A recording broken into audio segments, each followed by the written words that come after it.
Today we have the golden mouthed saint, namely Saint John Chrysostom.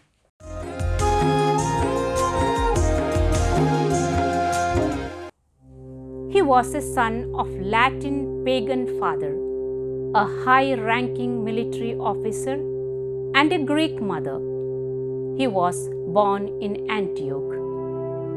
He grew up in Antioch, received an excellent classical Greek education, and upon meeting the holy bishop Mellitus, he decided to devote his time to the study of religious works and the sacred scriptures.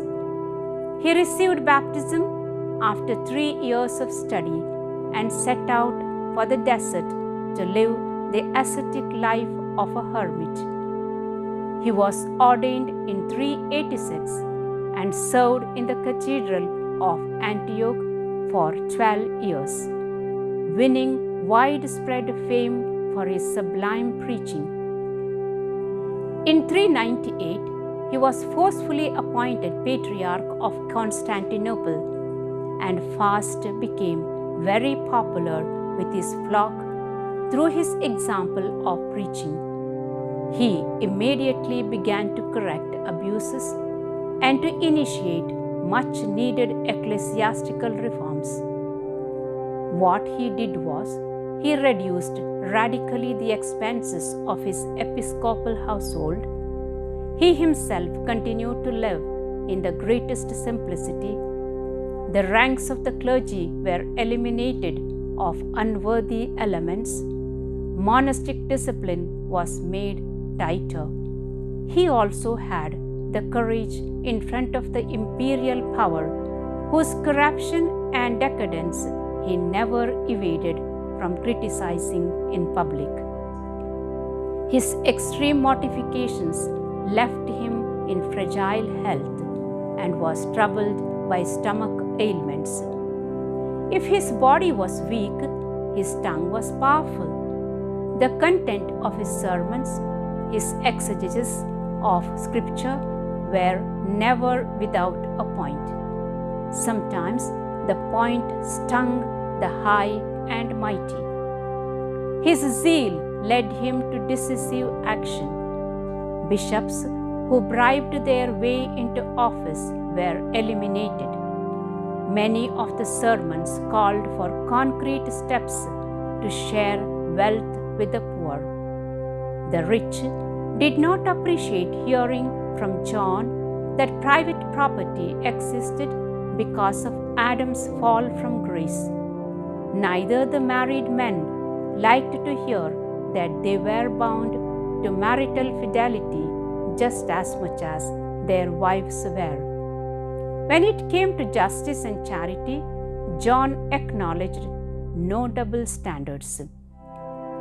Aloof, energetic, outspoken, especially when he became excited in the pulpit, John was a sure target for criticism and personal trouble. He was accused of defiling himself secretly on rich wines and fine foods.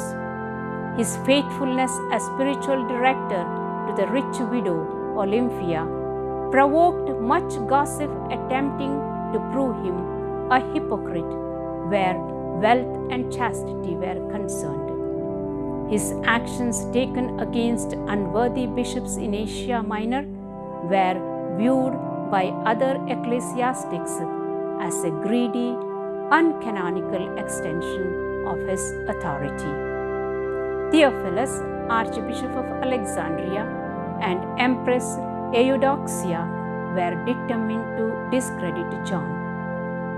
Theophilus feared the growth in importance of the Bishop of Constantinople and took occasion to charge John with fostering heresy.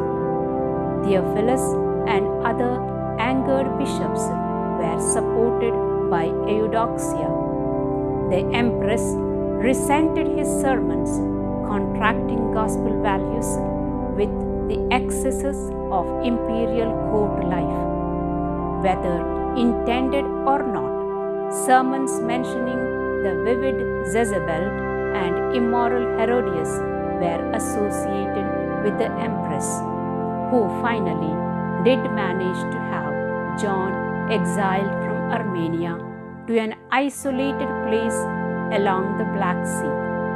He died during the journey in 407 in Pontus, his ill health unable to endure its rigors. Saint John Chrysostom is the patron saint of orators, preachers, and speakers.